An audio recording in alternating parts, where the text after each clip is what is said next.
परंपरा को आगे बढ़ाने का संकल्प है हमारा, क्योंकि आपकी उम्मीद पर टिका है परिवार हमारा। अमर भारती एक उम्मीद, जज्बा बुलंद हौसलों का, जज्बा भारत के निर्माण का।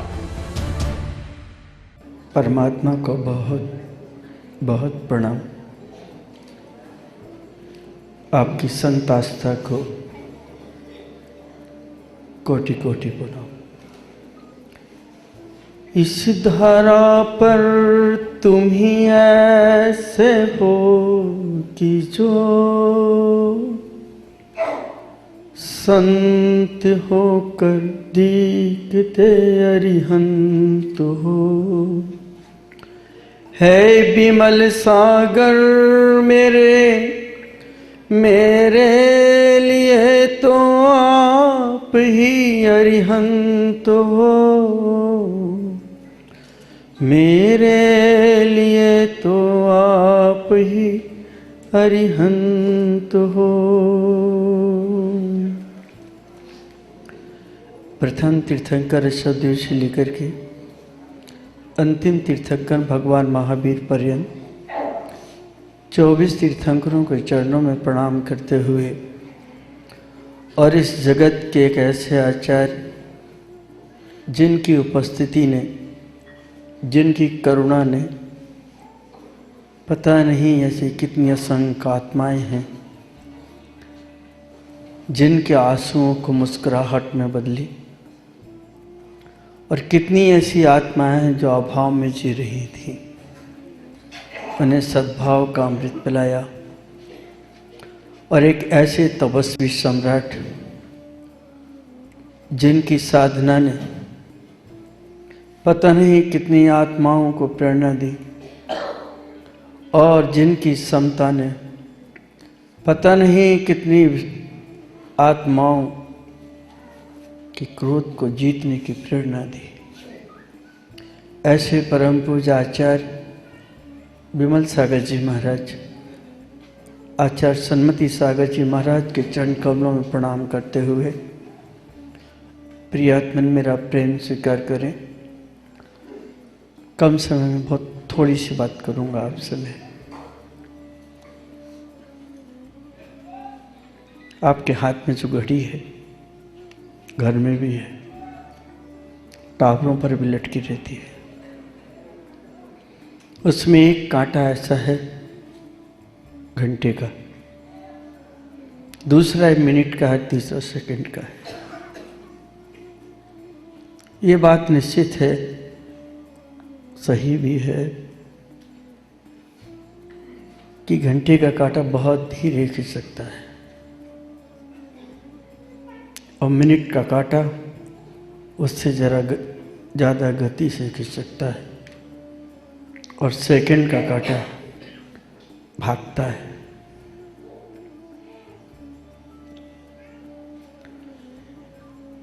कांटे की कीमत उतने समय तक है जब तक वह घड़ी से जुड़ा है।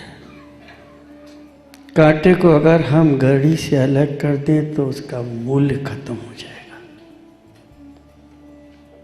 ये जिंदगी की सच्चाई है।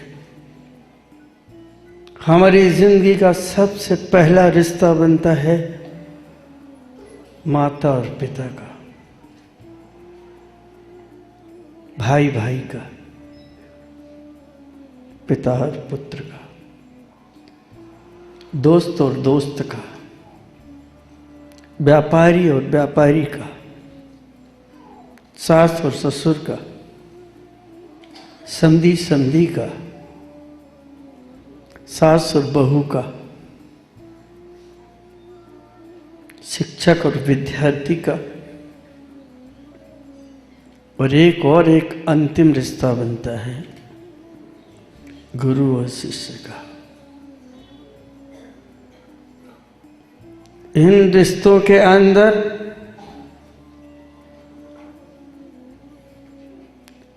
यदि विवेक है, समझ है, समर्पण है, श्रद्धा है, तो ये रिश्ते परमात्मा के पास तक लेकर के जाते हैं और जिंदगी को स्वर्ग बनाते हुए दूसरे की जिंदगी को स्वर्ग बना करके चले जाते हैं। घड़ी का कांटा जब तक घड़ी के साथ जुड़ा है तब तक उसका मूल्यांकन है।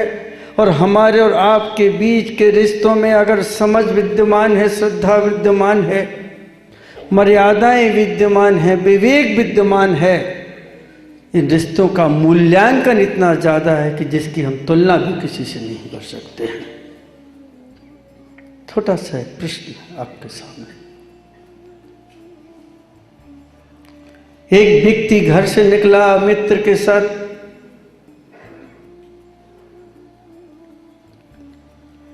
मंदिर की तरफ जा रहा है, कीमत है उसकी।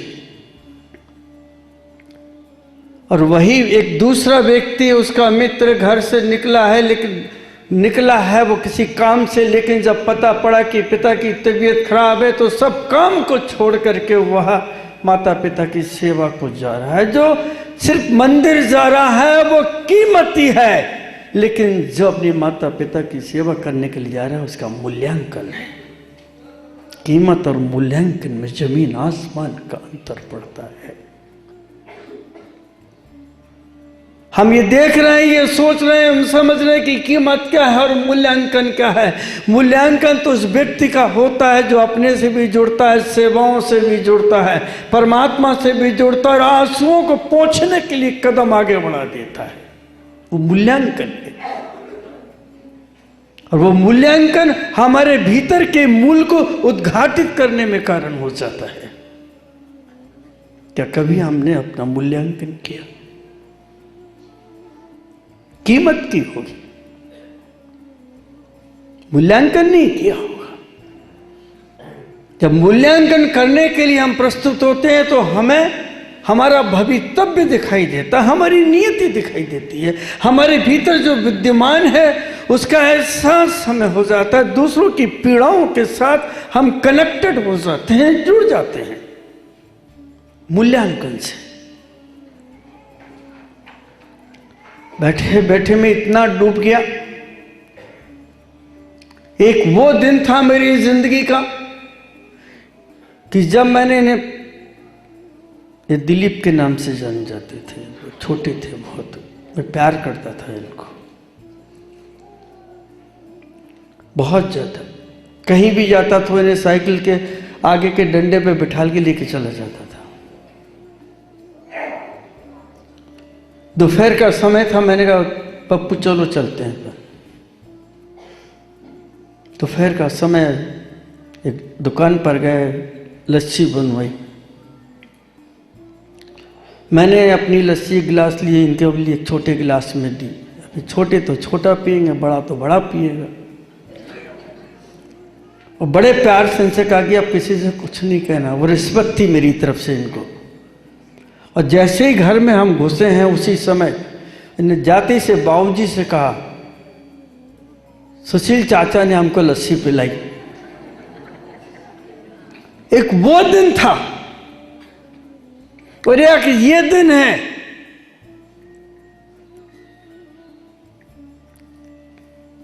कि गुरुजी परेशान है, सेवा के लिए निकल गए हैं। और ये सब अर्पण कर रहे हैं। सिर्फ मेरा निवेदन है प्रसन्न सागर जी महाराज से, पीयूष सागर जी महाराज, आप सबसे निवेदन है। और आज मैंने इतनी देर बैठ करके आंख बंद करके यही प्रार्थना की कि आपके घर में भी ऐसी संतान होना चाहिए जो आपका मूल्यांकन कर सके।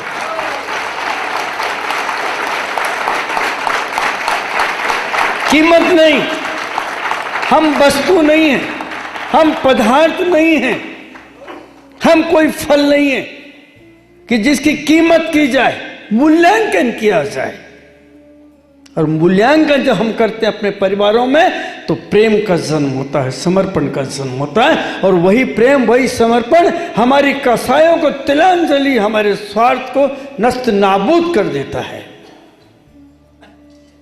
मूल्यांकन आपके घर में भी, जो परिवार में हैं, जो सदस्य हैं, जो लोग हैं, वो आपका मूल्यांकन करें। बुद्धि के पथ से चलोगे तो जानते हैं कि बुद्धि का स्वरूप क्या है। बुद्धि तर्क को जन्म देती है, स्वार्थ को जन्म देती है, संताप को जन्म देती है, विद्वेष को जन्म देती है। और जब मूल्यांकन के पथ से, विवेक के पथ से चलते हैं तो समर्पण और सेवा को जन्म देती है। इतना अंतर है। मूल्यांकन सोच रहा था मैं, आप सोच रहे होंगे कि गुरुजी बैठे हैं तो बैठे हैं, नहीं, भीतर वाला जाग रहा था। शरीर लेटने को भी बोलता है, खाने को भी बोलता है, लेकिन भीतर वाला बोलता नहीं, डोलता है, खाली मूल्यांकन करता है अपने आप का। प्रसन्न सागर जी महाराज और पीयूष सागर जी महाराज, मैं निवेदन के साथ बात करूंगा आपसे आज कि आप जिस घड़ी के कांटे बन के जुड़े हैं, इन कांटों का मूल्यांकन मैं भी कर रहा हूं। महाराज आपकी धरोहर है। इस घड़ी से कांटे अलग हो तो उस घड़ी का कोई महत्व नहीं और उस कांटे का कोई महत्व नहीं है। आपकी चीजें हैं, आपका सब समर्पण है। मैं तो जी लिया, 36 साल की मेरी साधना हो गई।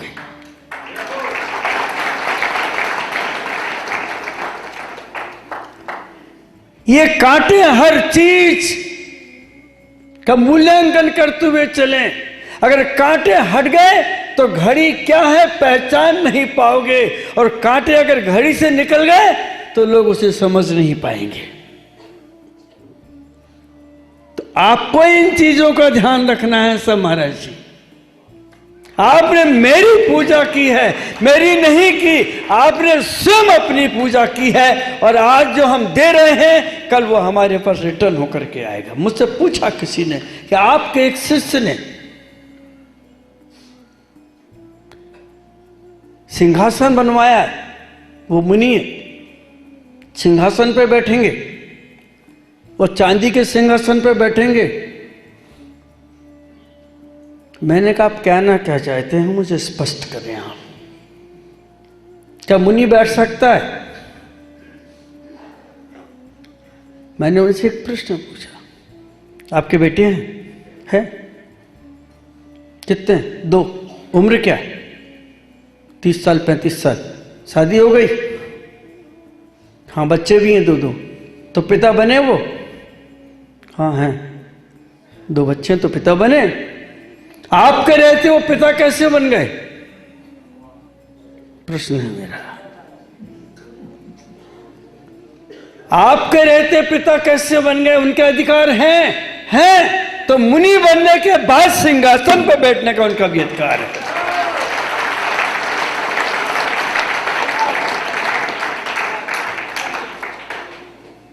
अधिकार है।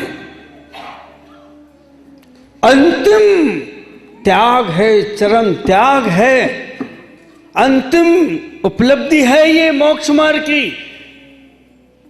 ये अपनी अंतिम मंजिल पर खड़े हैं, खाली ने अब डाई लगा करके जाना है। और जिस दिन ये निकल जाएंगे, सिंहासन और सप्ती समाज इकट्ठी करती फिरेगी, और लिस्ट में वो एक और एक नहीं दिख रहा कहां गया, ये नहीं पूछेंगे लेकिन कि किसने दिया, छोड़ दिया उसको। अगर आप सिंहासन की और चांदी की बात करते हैं तो समुद्र में जाके क्या करते होंगे आप लोग कि कहां से लाया? भगवान बनने के बाद हीरे जवाहरात के परकोटे, बहुत सारे प्रश्न खड़े हो जाएंगे। इसलिए क्या बुद्धि से चलोगे तो तर्क पैदा हो जाएंगे, और तर्क पैदा हो जाएंगे तो हार जीत का सवाल खड़ा होगा, और हार जीत जहां के खड़ी होगी तो वहां राग देश खड़ा होगा, और जहां राग देश खड़ा होगा तो वहां बेर की गांठ बन जाएगी। समर्पण का विषय है। क्या आपका बेटा इतने प्यार से आपके लिए कोठी देता है बना के? नहीं, मैं धूबड़ी में था, एक बेटे ने कोठी बनाई, सोहनलाल जी नाम था उनका। बोले गुरुजी चरण रख दो। मैंने चरण रखे, उस कोठी में गया। मैंने कहा पिताजी का कमरा कहाँ है? बोले ये वाला। मैंने कहा ये कमरा तो मुझे ऐसा लगता है जैसे किसी आपके यहाँ के सेवक का हो। बोले नहीं, तो मैंने कहा आपके कमरे में एसी लगी है और कितना सुंदर सजाया आपने, और पिताजी का कमरा एक साइड में ऐसा। बोले पिताजी के हिसाब से बनाया है। नमस्कार आपको, मैंने कहा वहां कुछ नहीं है, खाली एक पलंग पड़ा है, एक अलमारी रखी है, बगल में एक तिजोरी रखी, कुछ नहीं है। और उस कमरे के अंदर जाके देखो तो सब कुछ है। कीमत कर रहे हैं, पिता का मूल्यांकन नहीं कर रहे हैं। आपके खानदान में ऐसे बैठे, क्या उनने कभी आपके ऐसी पूजाएं की? क्या ऐसा समर्पण किया? आप तो वो लोग हैं कि जब बाजार से घर लौटते हैं तो ये डर लगता कि माँ का कमरा बंद मिले तो अपनी पत्नी के कमरे में घुस जाऊं। माँ का मूल्यांकन नहीं है।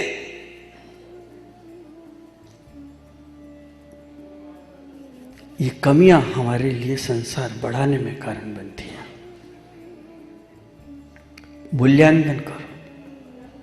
मूल्यांकन होता है जागृत विवेक के साथ, और जहां विवेक होता है वहां अपराध नहीं होते हैं, राग और द्वेष नहीं होते हैं, सिर्फ वहां प्रशस्त मार्ग दिखाई देता है। तो महाराज से मेरा निवेदन है, आपने जो ये कांटे बन के आप चल रहे हैं घड़ी के, जब तक मशीन से जुड़े रहेंगे तो मशीन की भी कीमत होगी, यानी मूल्यांकन होगा, कांटों का भी मूल्यांकन होगा। ये धरोहर आपकी है महाराज, आप संभालना, बुढ़ापे में मत फंसाना।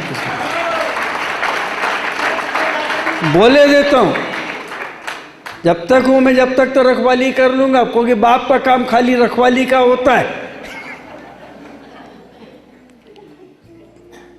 सुन रहे हो?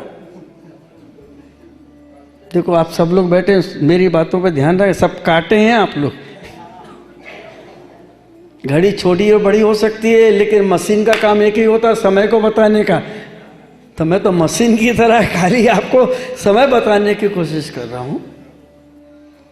जो आत्मीयता, जो स्नेहलता अभी तक चल रही थी, किसकी मालूम है आपको? गुरु और शिष्य की। कौन था वो जिसने मिट्टी के,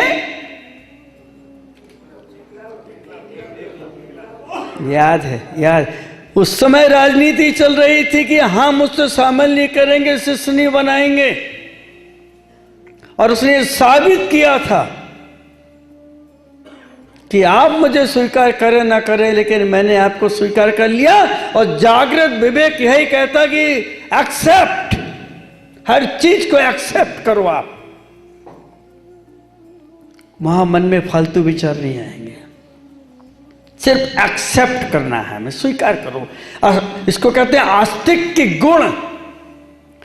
संसार में हर वस्तु उपलब्ध है, अगर किसी ने आपको पागल कह दिया तो कहना है तुम्हारी अपेक्षा से पागल है, कोई बात नहीं, बच्चों की अपेक्षा से पिता भी हूं, समझदार भी हूं। है, एवरीथिंग इज ऑल्सो प्रेजेंट यार, यहां है, हम उसे नकार नहीं सकते, एक्सेप्ट करना सीख जाएं। तो महाराज जी आप मुझे फंसाते जा रहे हैं, जिम्मेदारियां सौंपते जा रहे हैं। अब मेरा तो बुढ़ापा है, चश्मा लगा के बात करूं, आपको तो चश्मा भी नहीं लगता, मुझे तो सहारा लेना पड़ता है इसको आपको पहचानने के लिए। आपकी साधना और इससे भी ज्यादा गहरी हो, आपने सन्मति सागर जी का दामन थामा है।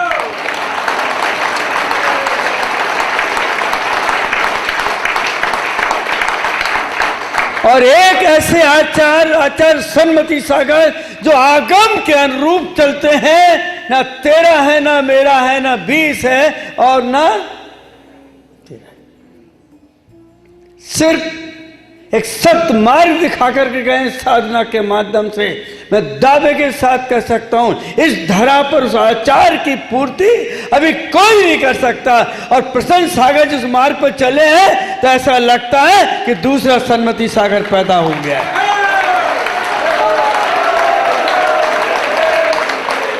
शायद उनकी चेतना इनके अंदर अवतरित हो रही, या उनकी प्रेरणा इनके अंदर विद्यमान है, जो आज इस रूप में प्रस्तुत हुई। बंधु, नहीं देखा हमने शांति सागर जी को, नहीं देखा हमने महावीर कीर्ति जी को, नहीं देखा हमने वर्धमान को। मेरी माँ ने कहा कि सुशील बन जा मुनि, बन गए। माँ कह रही तो बन गए। लेकिन आज एहसास होता है कि जहां साधना भी है एक, वक्तव्य शैली भी है दो, और मिलनसारता भी है तीन। ये तीन गुण एक साथ व्यक्ति में मिलना बहुत दुर्लभ है। और मुझे लगता कि पुष्पदंत तो भूत बलि हुए थे, लेकिन आज वर्तमान में अगर ये जोड़ी है तो मेरे ख्याल से भारत के भूगोल को बदल देगी, तुम्हारे जीवन के भूगोल को बदल देगी। तुम स्वार्थी हो, जब इनका नाम लेता हो तभी जयकारा बोलते हो। आपके महाराज प्लीज, तुम्हारी मुस्कुराहट पे मेरा दिल आता है, जयकारा बोलते तो मैं भी मुस्कुराता।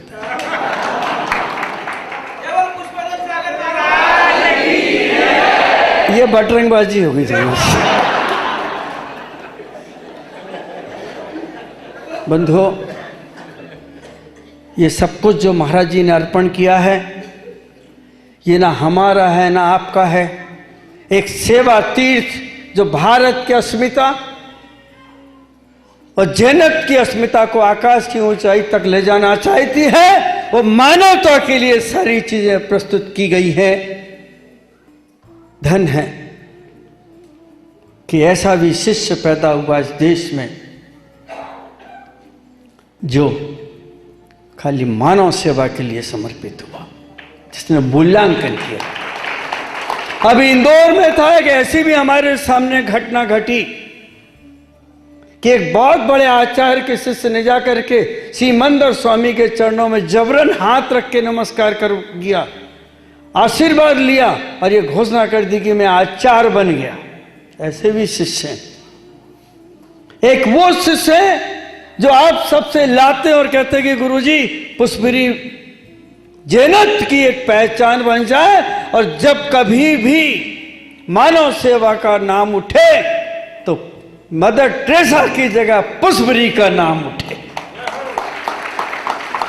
एक इतिहास प्रसन्न सागर जी महाराज जो लिख रहे हैं स्वर्ण अक्षरों में। आपने अभी तक ताम्रपत्र के सब चीजें देखी होंगी, लेकिन पहला अवसर है कि किसी एक मुनि ने वर्ष सदी सतयुग त्रासयुग द्वापर युग ला करके खड़ा कर दिया कि नहीं, आज भी स्वर्ण से लिखे जा सकते हैं और हमारे पैसे का मूल्यांकन हो सकता है, कीमत नहीं। मूल्यांकन, ये मूल्यांकन है। और पत्नी के लिए लाना कंगन बनवा के, वो कीमत है। पत्नी की कीमत एक कंगन की है। और ये मूल्यांकन है, सदियों सदियों तक युग दोहराता रहेगा। और जब ये इनके अवशेष शेष रहेंगे, वो कहेंगे स्वर्ण भक्तांबर हमारे पास रखा हुआ है। छोटी सी घटना के बाद पूरी कर रहा हूं। बॉम्बे में एक श्वेतांबर जैन है, उनके पास भक्तांबर और कुरान शरीफ सोने से लिखी हुई है। बहुत ज़्यादा प्रभावित है मुझसे। मैं उनके यहाँ गया, उनके पूरे घर में करोड़ों रुपए के रत्न रखे, बड़े बड़े, इतने बड़े बड़े भी हैं। बोले आपको जो पसंद हो। मैंने कहा आपके घर की शोभा है, मैं किसी भक्त को दे दूंगा, आपके घर में अच्छे लग रहे हैं। उनके यहाँ उन्हीं के समाज के एक मुनि पहुंचे, उनके चरणों में गिर गए, पांव पकड़ लिए। मुनि एक श्रावक के चरणों में गिरा है। बोले मुझे ये दे दीजिए आप, स्वर्ण भक्तांबर। उन्हें रोते हुए कहा कि नहीं दे पाऊंगा। मुनि ने पांव, 1 घंटे तक मुनि उनके पांव पकड़ के लेटे रहे। अंत तो कहा महाराज ले जाओ, ये अभिशाप है मेरे लिए कि एक साधु मेरे चरणों में झुक रहा है और मैं उससे मोह कर रहा हूं। मूल्यांकन किया उन्होंने। ये मूल्यांकन हमारे अंदर भी हो सकता है, संभव है। आज जो कुछ भी आपने देखा, समझा, आप भी जुड़े मानव सेवा से। जिन समाज की अस्मिता को आकाश तक लेकर के जाएं, हर दर्द को अपना दर्द समझें और हर पीड़ा को सहलाएं, और हाथ में खाली रुमाल ना रखें, दिल के अंदर रुमाल से भी ज्यादा करुणा को रखें। अगर किसी के आंसू टपक रहे हो तो उसे जाकर के सहलाने की कोशिश करें और हमदर्दी दिखलाने की कोशिश करें, तो हर मानव पुष्परी की तरह बन जाएगा बंधु। मैं आनंदित हूँ, गदगद हूँ, साथ में दुखी भी हूँ। जिन बातों बातों में जाने की बात करती है। वो आए थे मेरे घर, सोचा था कि जाने नहीं दूंगा, लेकिन थोड़ा सी बानगी दे करके लॉलीपॉप पकड़ा के वो मुझे जा रहे हैं। अरे शेर के मुंह में चॉकलेट पकड़ा दी, कितने जल्दी फुसला लिया मुझे, और धीरे से बोल दिया कि भाई साहब, और जल्दी से समेट लिया। बोलने का समय आया, प्रवचन 2-2, 3-3, 4-4 मिनट में समेट लिए अपने अपने, और मुझे यहां रख दिया। समय हो रहा है, इनकी साधना बढ़े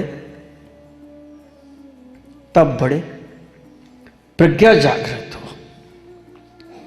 और देश में एक समय ऐसा है कि इनकी साधना, इनके चरित्र को सारा जग, जैसे शांति सागर जी का स्मरण करता है, सन्मति सागर जी का स्मरण करता है, अब इनका भी स्मरण करें।